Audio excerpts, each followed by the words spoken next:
I've gone back to school so you don't have to. Welcome to Charles Stanley's Learning Centre, investment basics you wish you learned in school.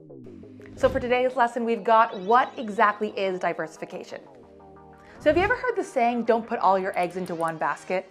Because if you drop that basket and the eggs break, you're basically screwed. This essentially explains the entire concept of diversification. So relying on one or a small number of investments might work well if you happen to be super insightful or extremely lucky. But also, this is very risky.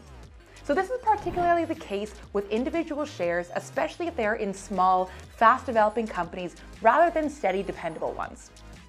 It is also true of targeting certain areas, for instance, technology or emerging markets. So it's important to ensure that your investments aren't too similar. If you invest too much in one area, you are reliant on its fortunes. Diversification can allow you secure, strong long-term returns, but without excessive risk and reliance on one or more areas. It is the process of dividing your investments between different investments, as well as different asset classes, such as shares, bonds, property, cash, and others. It's also important to note that diversification only works if the investments aren't too correlated. So basically, if they largely move in tandem with one another and are influenced by the same factors. So if you have a bunch of stocks or funds, but they're all in the same area, that's a big no-no.